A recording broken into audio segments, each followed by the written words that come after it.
Assalamualaikum warahmatullahi wabarakatuh. Waalaikumsalam warahmatullahi wabarakatuh.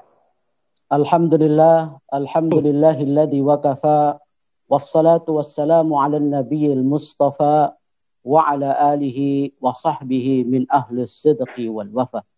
Ashhadu an la ilaha illallah wahdahu la syarika lah wa ashhadu anna sayyidana Muhammadan abduhu wa rasuluhu la nabiyya ba'dah. Allahumma salli wa sallim ala sayyidina Muhammadin wa ala alihi wa sahbihi ajma'in. Qala Allah Ta'ala fil Qur'anil Karim wa huwa asdaqul qailin. A'udzu billahi minasy syaithanir rajim. Bismillahirrahmanirrahim.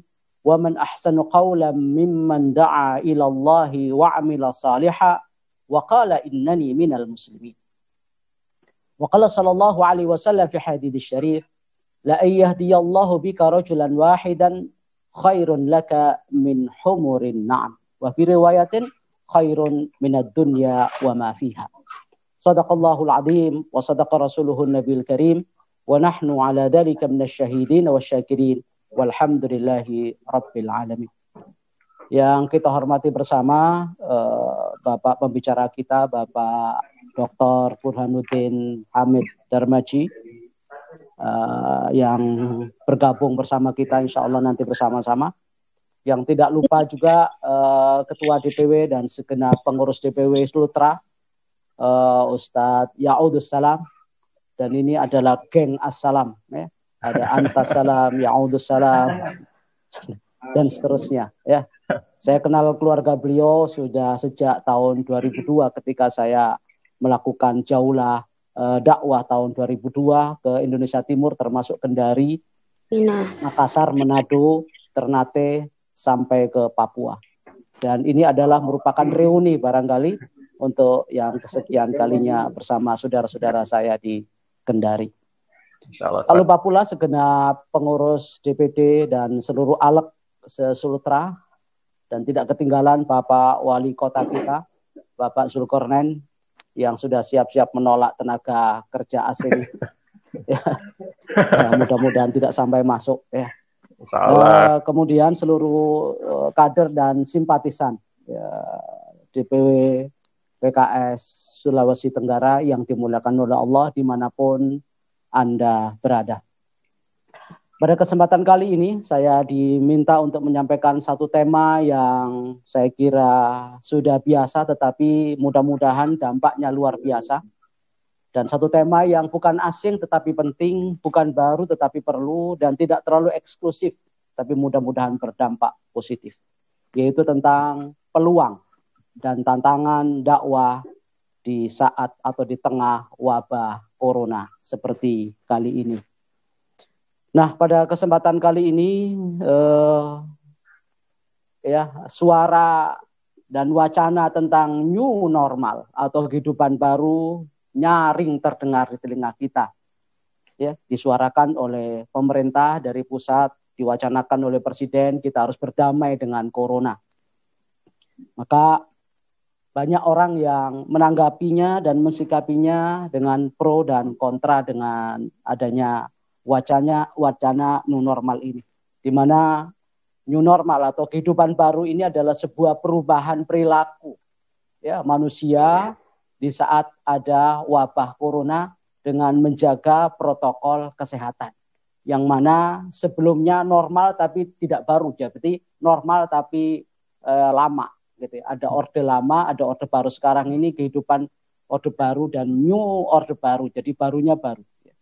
Nah, mudah-mudahan ini membangkitkan semangat kita ya untuk tetap hidup bersih dan menjaga pola hidup bersih dan sebagaimana diajarkan oleh Rasulullah SAW, menjaga protokol kesehatan, mencuci tangan, lalu bersin ditutup dengan kain, kemudian menjaga jarak antara satu dengan yang lain agar tidak terjadi penularan. Semuanya itu sudah diajarkan oleh Rasulullah SAW. Bagaimana karantina kesehatan menurut Rasulullah SAW. Walaupun new normal ini kalau menurut versi WHO yang disampaikan oleh Direktur Regional Eropa tentang wacana new normal di Eropa itu harus memenuhi kriteria, Di antaranya adalah transmisi virus corona harus dapat dikendalikan. Nah, apakah di Indonesia ini sudah termasuk di dalam kriteria itu, sudah dapat dikendalikan atau belum? Kita lihat faktanya di lapangan. Kriteria kedua, sistem kesehatan dapat mendeteksi, menguji, mengisolasi, ya, kemudian men-tracing seluruh kasus-kasus yang menimpa para pasien. Nah, apakah seluruh pasien yang ada ataupun masyarakat ini sudah mendapatkan pemeriksaan secara merata dengan rapid test maupun swab-nya itu yang kadang-kadang lebih telat, lebih lambat hasilnya daripada kematiannya. Orang sudah mati seminggu baru keluar hasilnya. Nah, ini perlu kita kaji tentang wacana ini. Kemudian juga masyarakat harus diedukasi sebelum mereka menghadapi new normal seperti ini. Apa sih new normal itu, kok barang asing? Makanan apa itu? Dari mana? Dari Sulawesi atau dari Kendari atau dari mana makanan apa? Kan banyak orang nggak tahu tentang itu. Apa new itu ya. Mereka banyak kenal new era itu merek sepatu dan merek sendal itu banyak tahu. Tapi kalau new normal itu apa, kan perlu ada edukasi dan sosialisasi agar masyarakat siap menghadapinya. Ya. Padahal kalau kita lihat new normal ini banyak ditentang oleh para dokter atau para ahli, ini belum saatnya dan terkesan buru-buru. Karena di lapangan ya kasus-kasus yang terjadi secara global yang menimpa 212 negara dengan kasus 6.692.686 kasus seluruh dunia, yang meninggal 392.286, yang sembuh 3.230.723. Sementara di Indonesia juga terus naik setiap hari pengumumannya, yaitu sekitar 29.000 kasus di Indonesia, yang meninggal 1.721 dan yang sembuh sekitar 8.892. Kalau melihat kasus-kasus ini setiap hari, kalau kita bandingkan dengan kriteria yang dicantumkan oleh pihak WHO, ini belum terkendali transmisi virus ini. Maka tidak layak untuk diberlakukan new normal ini. Apalagi fakta di lapangan kalau nanti anak-anak sekolah itu disuruh masuk kembali ke kelas, padahal saat ini banyak anak-anak yang terkena virus ini, diantaranya 454 ya, orang dirawat dan isolasi mandiri, 87 orang sudah pulih dan 13 anak itu meninggal. Yang 2,3%-nya itu usia 0 sampai 5 tahun, 5,5%-nya 6 sampai 17 tahun. Nah, kalau nanti masuk bareng-bareng walaupun secara bergiliran dan bertahap, itu sangat rentan terjadi penularan baru dan klaster-klaster baru. Itulah sebabnya kenapa PKS menolak ya terhadap wacana new normal ini kalau tidak memperhatikan kriteria yang sudah disampaikan oleh WHO. Dan ini juga didukung oleh MUI. MUI pun juga mendukung adanya new normal, tetapi harus mengindahkan dan memperhatikan kriteria yang sudah disampaikan dan dianjurkan oleh WHO tersebut. Walaupun nanti ini diberlakukan secara bertahap, ada 5 fase ya new normal ini ya. Fase pertama 1 Juni, industri dan jasa bisnis mulai beroperasi. Kemudian fase kedua ya, nanti ada tanggal 8 Juni toko, mal dan pasar dibuka kembali. Fase ketiga 15 Juni kebudayaan, kegiatan, pendidikan dan olahraga secara outdoor boleh dilakukan. Kemudian tahap yang keempat 6 Juli nanti restoran, warung, tempat ibadah termasuk masjid dan gereja, tempat wisata dibuka kembali sebagaimana biasa. Lalu tahap yang kelima tanggal 20 dan 27 adalah semua kegiatan ekonomi terbuka tetap harus menjaga protokol kesehatan. Itulah gambaran singkat tentang new normal yang digagas dan diwacanakan oleh pemerintah, yang katanya kalau nanti terjadi kurvanya nggak turun-turun ya dihentikan new normal. Jadi uji coba dan spekulasi. Daripada menguji coba masyarakat dan rakyat mati dan meninggal tanpa ada ya penanganan secara khusus, saya kira hendaknya dipikir ulang dan didalami kembali, dicermati kembali wacana itu agar tidak berjatuhan korban yang terus meningkat sebagaimana yang kita ketahui sekarang. Namun wacana itu baik new normal atau old normal atau abnormal itu tidak masalah bagi dakwah. Ya. Karena itu semuanya menjadi tantangan sekaligus peluang. Justru tantangan-tantangan seperti ini kita ciptakan dan kita rubah menjadi sebuah peluang. Karena peluang itu bisa diambil daripada tantangan-tantangan itu. Maka minimal saya sudah catat ada 6 ya poin yang menjadikan di era pandemi seperti ini dakwah punya banyak peluang. Pertama adalah adanya maklumat MUI nomor 1188/DP MUI /5 tahun 2020 yang membolehkan masyarakat sekarang kembali ke masjid. Tapi dengan tetap menjaga protokol kesehatan, ini membuat masyarakat semakin bergairah lagi untuk mendatangi masjid dan mendatangi masjid taklim, mendatangi tempat-tempat pengajian dan tempat-tempat ibadah. Walaupun tetap harus menjaga protokol kesehatan, dan sekarang pun juga masyarakat berbeda-beda dan masih ketakutan, tetap saja sholat dan ibadahnya di rumah. Kemudian poin yang kedua yang menjadikan peluang dakwah kita tetap ada di masa pandemi seperti ini, dakwah itu tidak mengenal waktu, tidak mengenal tempat. Karena dakwah kewajibannya sepanjang masa dan bersifat elastis, kapan saja, di mana saja, dalam kondisi apapun saja. Dan bisa menyesuaikan dan adaptasi terhadap kondisi yang ada di sekitarnya. Lalu poin ketiga adalah pasar dakwah online saat ini sangat terbuka. Ya, di masa seperti ini kita rapat aja pakai online, kemudian kita pengajian juga pakai online. Ya, segala macam orang transaksi pun juga pakai online.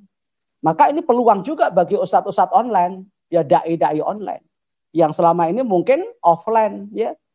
Nah, sekarang sudah mulai harus belajar dakwah-dakwah secara online, dan ini adalah merupakan satu kesempatan bagi para dai untuk belajar lebih lanjut.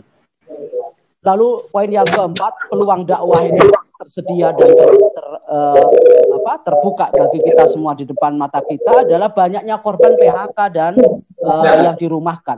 Menurut laporan Kemenaker itu ada sekitar 3 juta orang yang terkena dampak COVID ini, yang menjadi pengangguran dadakan dan miskin mendadak karena mereka di PHK dan dirumahkan oleh perusahaan.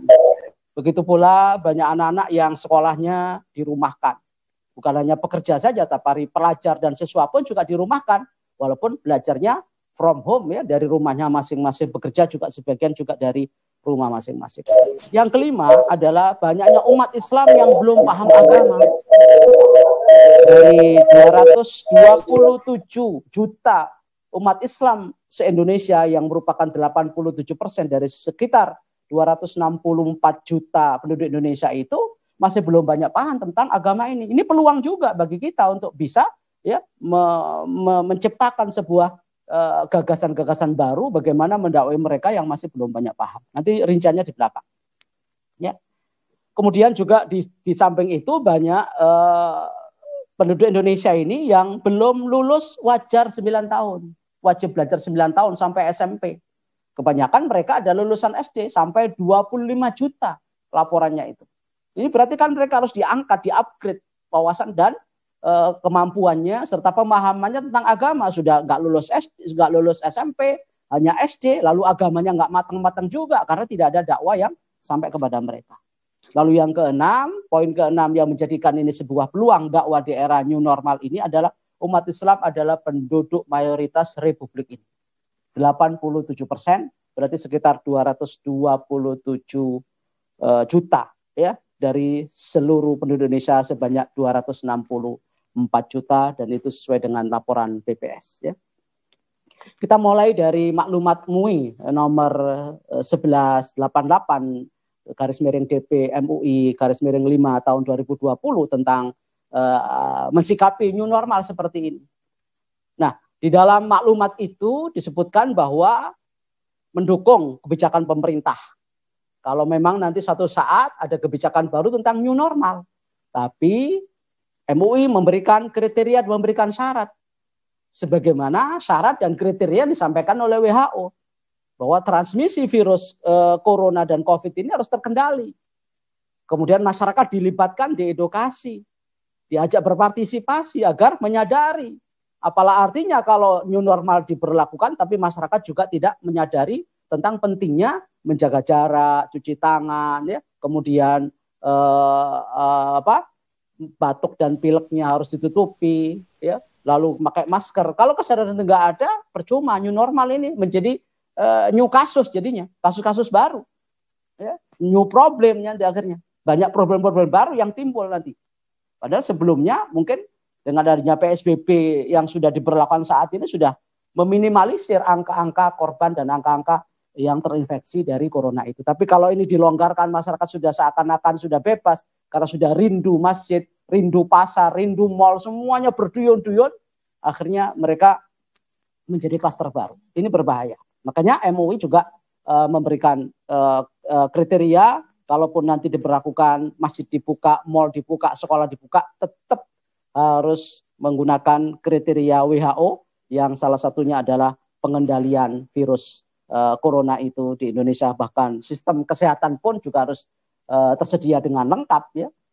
Para dokter, para perawat, APD-nya sudah lengkap, kemudian bagaimana nanti mengisolasi pasien, mengkarantina, segala macamnya sekarang ini sudah mulai kewalahan. Di antaranya adalah di Rumah Sakit UNER Surabaya pun sudah tidak menampung lagi, gitu.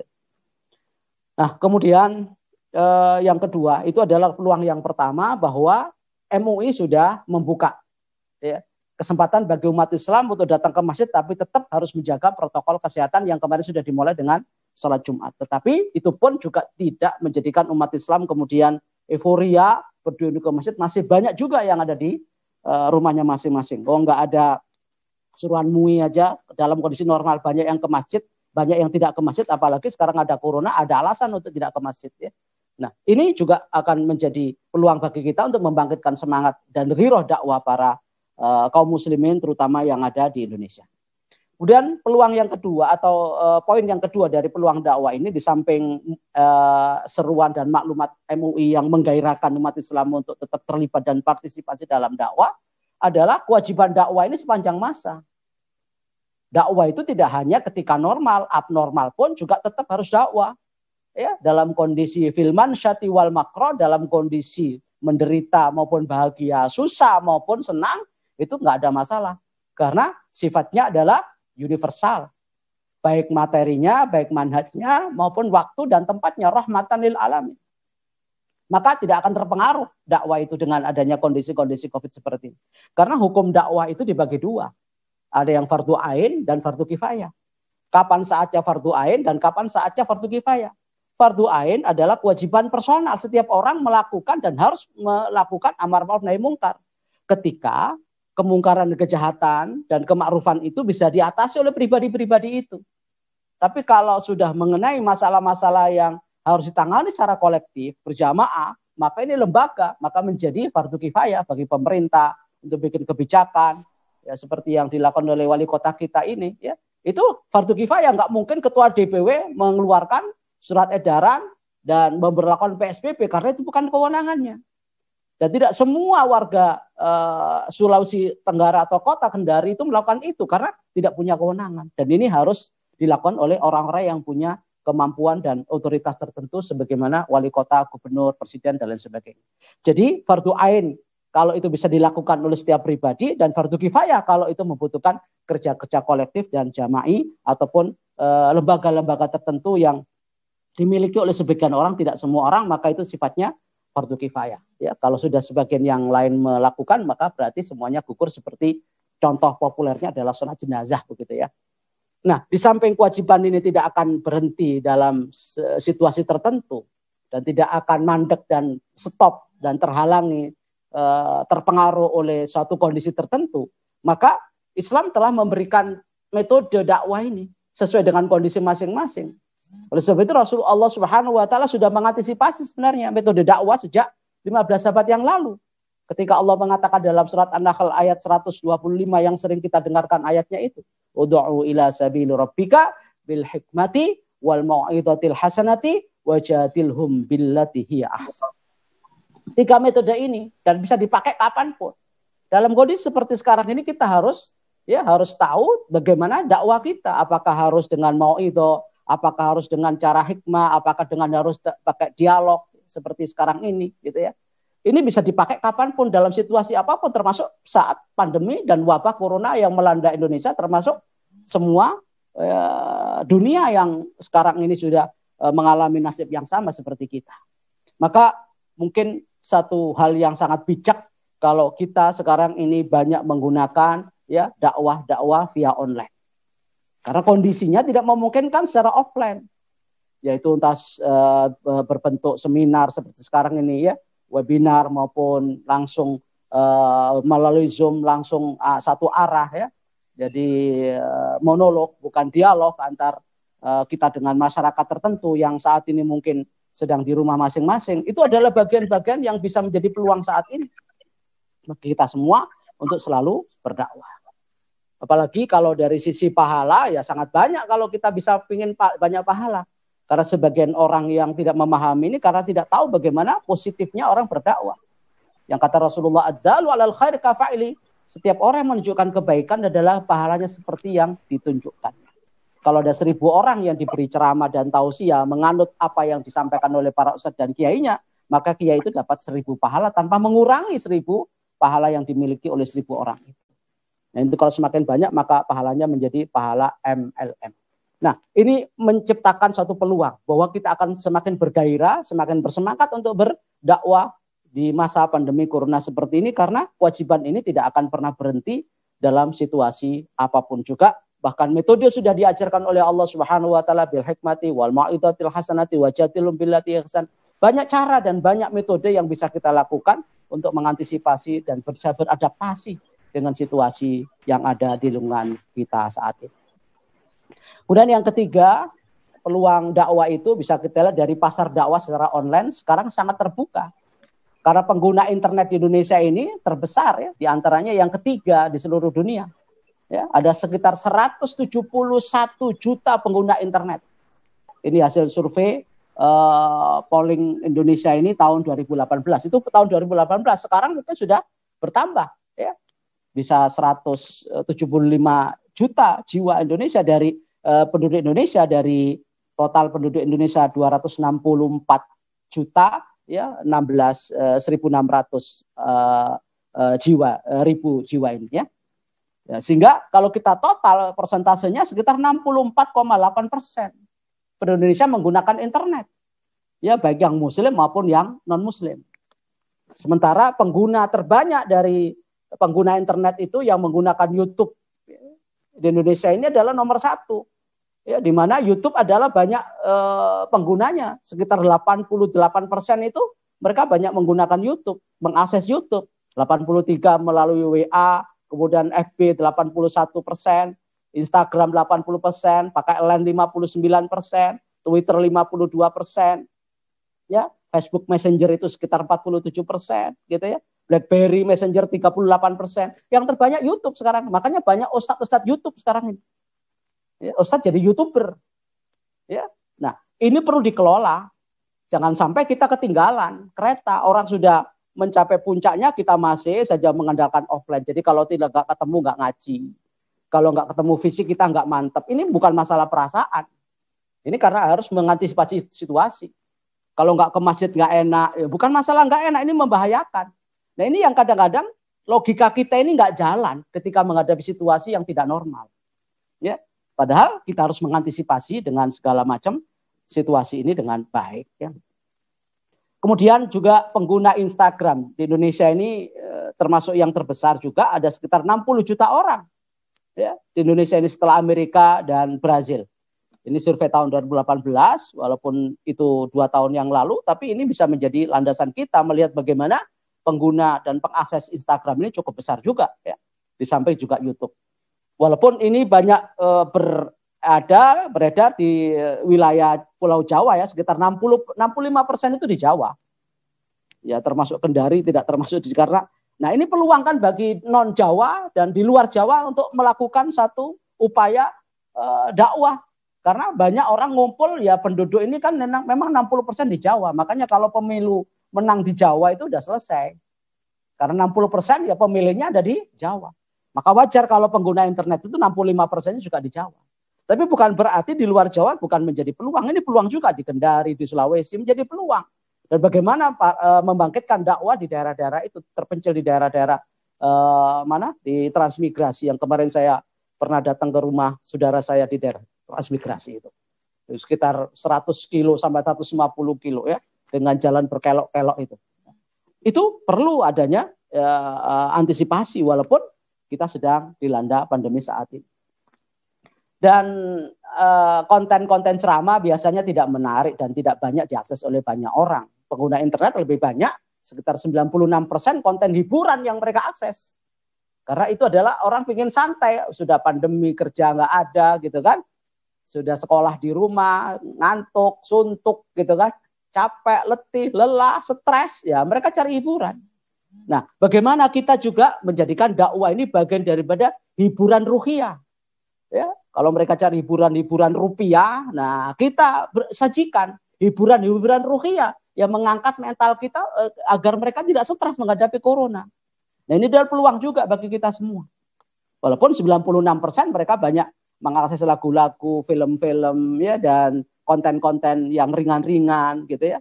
Dan ini bisa kita lihat bagaimana konten-konten yang digagas oleh para YouTuber itu sangat banyak peminatnya. Seperti Atta Halilintar saja ya, followersnya itu sekitar 22 juta. Ya, dengan penghasilan 4 sampai 9 miliar per bulan. Ya, karena beliau juga sudah melakukan 500 konten sejak tahun 2014 sampai tahun ini gitu ya. Gen Halilintar 14 juta ya, followersnya, kemudian Deddy Corbuzier 8,26 juta. Itu banyak sekali konten-konten yang menarik bagi masyarakat. Kenapa dakwah ini kok tidak banyak yang mengakses dan tidak banyak yang berminat? Ya, Ria Ricis saja yang hanya menyajikan vlog-vlog seperti ini banyak penggemarnya, sekitar 11.621.202. Itu subscribersnya segitu ya. Belum viewernya dan segala macam, itu banyak banget, dan penghasilannya sampai 500 sampai 7 miliar penghasilannya. Ini melebihi para ustadz dan para kiai. Itu sudah berapa puluh tahun dan ratusan tahun tuh ustadz kalau berdakwah sampai berbuih-buih. Kalaupun itu adalah visi dan misi dan orientasinya adalah untuk mencari materi. Ini adalah sesuatu peluang. Maka perlu kita cari bagaimana ya peluang-peluang ini bisa kita dapatkan. Oleh sebab itu para kiai, para ustadz dan para kader dibangkitkan semangatnya untuk melakukan dakwah online. Dan mestinya kita ya harus ada manajemen yang profesional. Kenapa penyanyi dan para pendangdut itu bisa moncar sampai kemana-mana? Karena ada manajemennya. Ya kita tidak ingin jadi pendangdut ya, tetapi kita ini kadang-kadang kurang mutkin ya, kurang matinun fil khuluq, tapi kadang-kadang tidak mutkin fil amal gitu. Akhlaknya baik sih, tapi karena kita ini nggak mutkin, nggak itkon gitu ya, nggak profesional, jadinya ya menjadi jago kandang aja, nggak dikenal orang ya. Ya mungkin juga kita dikenal di bumi aja, sekitar kita aja, di seluruh bumi kita nggak akan dikenal. Apalagi kita nggak dikenal di langit, malah payah lagi. Di langit nggak kenal, di bumi nggak ada orang kenal gitu. Nah, bagaimana dakwah ini dikenal di bumi juga dikenal di langit? Bagaimana caranya? Antisipasi itu harus kita segera lakukan dengan menangkap peluang dan menangkap kesempatan-kesempatan seperti ini. Ya, kalau kita bandingkan dengan para YouTuber baik Deddy Corbuzier maupun Atta Halilintar dan Gen Halilintar, Ria Ricis yang puluhan juta ya, para penggemar dan followersnya, kemudian viewersnya juga banyak. Ya kita lihat ustadz-ustadz kita kalah mereka, ustadz-ustadz kita ini. Walaupun sajiannya cukup menarik seperti Ustadz Bahasa Lama saja ya, di Twitternya cuma dapat pengikut berapa? 23.000. Kemudian di Facebooknya cuma 274.000. Kemudian YouTube-nya saja ya 351.000 pengikut ya, followersnya. Walaupun tayangannya 40 juta. Ustadz Abdul Somad ya pengikutnya di FB cuma 774.000. Kemudian tayangan-tayangan beliau yang di YouTube itu yang di jumlah tayangannya sekitar 38 juta, masih kalah dengan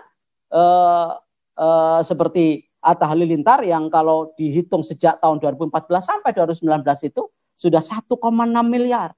Dan YouTuber terkaya nomor 8 sedunia. Baru 2014 yang lalu. Ya, mengalahkan ustadz-ustadz yang ngajinya sudah lama, kuliahnya sampai ke Mesir, gitu ya, pesantrennya lama banget. Tidak bisa didongkrak. Dan kesempatan ini siapapun bisa memanfaatkan asal kita profesional dan punya manajemen yang baik. Kemudian Hanan Attaqi cuma diikuti sekitar 8.000 ya di FB-nya, kemudian di Twitter-nya cuma 1.158. Kemudian di YouTube-nya saja ya pengikut dan tayangannya cuma 11 juta. Kalah jauh dari Atta Halilintar, bahkan dari Ricis gitu. Jadi Deddy Corbuzier gitu.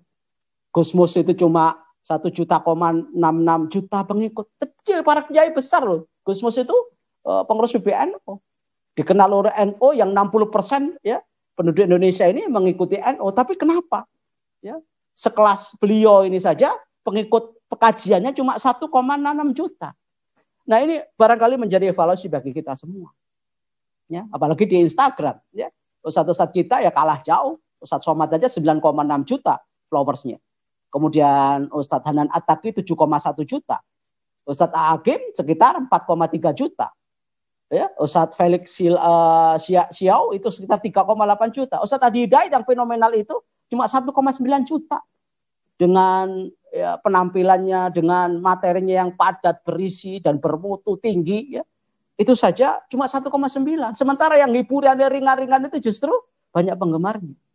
Nah, ini menjadi evaluasi kita bersama, bagaimana agar menciptakan dakwah yang menarik, dikemas. Sebenarnya isinya barangkali bisa kita kemas. Apalagi casingnya juga perlu. Gitu. Isi mungkin bermutu, tapi kemasannya nggak baik, ya orang tidak akan beli.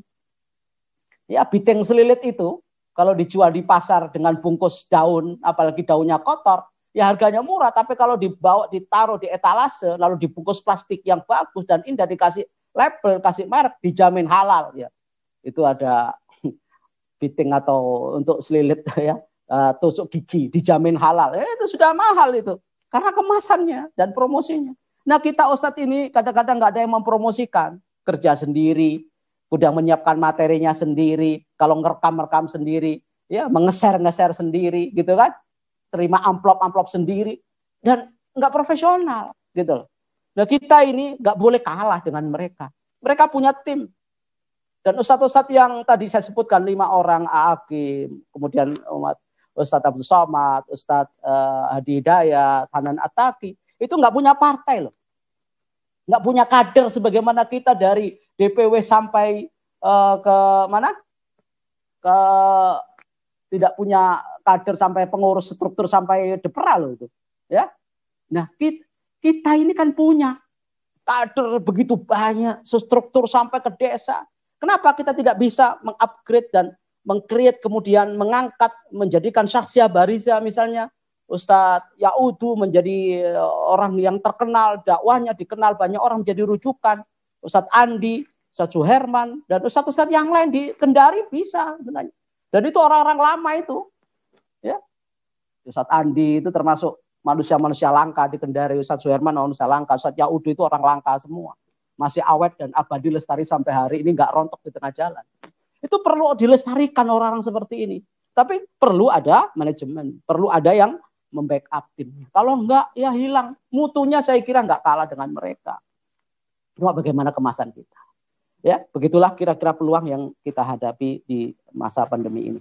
Kemudian banyak korban PHK, sekitar 3 juta orang yang banyak terkena dampak ini, terutama di sektor-sektor pariwisata, keuangan, transportasi, pertambangan, konstruksi, otomotif, UMKM ini, saudara-saudara kita yang di rakyat kecil itu banyak terdampak ini, mereka nganggur di rumah. Nah, butuh sentuhan-sentuhan dakwah mereka itu.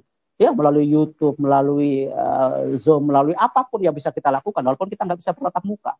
Mereka sedang nganggur di rumahnya. Kalau sampai nganggur nggak ada yang mengingatkan, lalu stres bunuh diri seperti kemarin terjadi di Jakarta Timur itu. Mereka tidak mampu menghadapi kehidupan dengan segala macam tantangan dan problematikanya. Maka para ustadz, para kiai, dan para kader inilah yang bisa menyelamatkan ya, mental mereka tetap bangkit dan semangat bergairah walaupun corona tetap melanda sampai hari ini juga. Kemudian juga peluang yang bisa kita tangkap, banyak umat Islam yang belum paham agama. Bisa kita lihat daripada survei PT IGI yang dilakukan beberapa tahun yang lalu, 65% sampai 70% umat Islam Indonesia yang sebanyak 227 juta itu, 65% sampai 70%-nya belum bisa baca Quran dengan baik. Ya, jangankan sampai mengajarkannya, jangankan sampai ya mengamalkannya, baca saja banyak yang belum bisa. Ini peluang bagi para dai kita untuk mengajari mereka baca Quran yang baik dan benar. Lalu jumlah pesantren aja di Indonesia cuma 27.218, santrinya cuma 3.642.738, lebih kecil dibanding dengan ya, lulusan-lulusan SMA, SMK, SMP dan SD maupun TK. Itu semuanya kalau ditotal bandingannya yang nggak sekolah agama itu sekitar 75 juta. Sementara di pesantren cuma 3 juta. Ya kalau kita urutkan dari RA ya, Rodotul Atfal, kemudian Bustanul Atfal yang TK Islam itu MI, MTS, MA, kemudian ada Ma'had dakwah segala macam, ada lembaga pengajian Quran, ada pondok pesantren, seluruhnya kalau total cuma 27 juta. Kalah jauh dengan mereka yang alumni di orang-orang yang sekolahnya di tempat umum. Dari SD, SMP, SMA sampai SMK itu ya 75 juta. Berarti sangat kecil. Berarti peluangnya masih banyak. Ya, kalau 75 juta tadi yang ada di luar pesantren dan sekolah agama, ya berarti ada sekitar lebih dari 50 juta yang belum tersentuh gitu. Dan ini peluang bagi kita semua untuk bisa menjadikan mereka itu bisa lebih paham lagi tentang Islam. Apalagi ya sekitar 25 juta ya tidak lulus wajar atau wajib belajar 9 tahun. Cuma SD saja. Ya, dari 75 juta itu cuma ya 25 juta itu lulusan SD. Ya. Kemudian umat Islam penduduk mayoritas dunia, bahwa kita ini terbesar di dunia dengan 227 juta dan ini adalah populasi muslim terbesar di dunia, ya, dari 108 miliar muslim dunia ini ya kita adalah yang terbesar, ya. Dan mudah-mudahan nanti diprediksi tahun 2050 ya Indonesia ini atau umat Islam sedunia ini bisa mencapai 2,7 miliar, ya. Itu dari 1,8 sekarang ini, ya. Kemudian muslim Indonesia terbanyak adalah 87. Di samping ada Kristen Katolik, 87%-nya adalah umat Islam. Nah, ini adalah peluang-peluang perlu kita tangkap di masa pandemi ini. Walaupun ini enggak pandemi pun juga menjadi peluang dakwah. Adapun tantangannya apa? Pro kontra new normal masih banyak dibicarakan oleh banyak orang. Rendahnya kesadaran dakwah juga minim. Kemasan konten dakwah kurang menarik sehingga orang banyak mencari hiburan, ya. Banyak mencari hiburan dan tidak mau tertarik terhadap YouTube yang berisikan dengan ceramah-ceramah tausiah agama. Berarti kita harus terus meningkatkan kemampuan dan kapasitas, ya. Kemudian mungkin gara-gara umat Islam atau para ustadz itu gaptek, nggak tahu tentang teknologi, kemudian nggak ada manajemen yang baik, nggak profesional. Lalu kemudian ada juga tantangan berikutnya adalah rendahnya minat masyarakat dalam akses tema-tema dakwah. Yang tadi saya katakan 96% itu banyak mengakses tema-tema hiburan. Di samping juga adalah jaringan internetnya juga tidak menyeluruh ke seluruh Indonesia. Bahkan di Kendari saja kalau di daerah-daerah pinggiran dan terpencil akses internetnya, jaringan internetnya juga putus nyambung. Banyak putusnya daripada nyambungnya. Nah itu juga menjadi kendala. Lalu juga terbatasnya kehadiran masyarakat di masjid-masjid taklim. Ini kendala-kendala yang kita hadapi sekaligus menjadi peluang kita untuk menyampaikan dakwah kita di era wabah corona yang melanda Indonesia termasuk dunia sampai hari ini belum musnah dari hadapan kita semua. Mudah-mudahan peluang ini bisa kita tangkap dan kita manfaatkan dengan sebaik-baiknya sehingga dakwah Islam yang rahmatan lil alamin itu bisa dirasakan dalam segala situasi, baik itu ada wabah maupun tidak ada wabah, ada corona, nggak ada corona, ada covid, nggak ada covid, new normal, nggak normal, abnormal, tetap dakwah berjalan dan bisa memanfaatkan kesempatan peluang yang ada. Mudah-mudahan ini bisa diridhai oleh Allah dan mendapatkan berkah dari apa yang kita sampaikan pada kesempatan kali ini. Kurang lebihnya mohon maaf. Wabillahi taufiq wal hidayah wa ridal inayah walafu minkum wallahul muwaffiq ila aqwamit thoriq. Wassalamualaikum warahmatullahi wabarakatuh.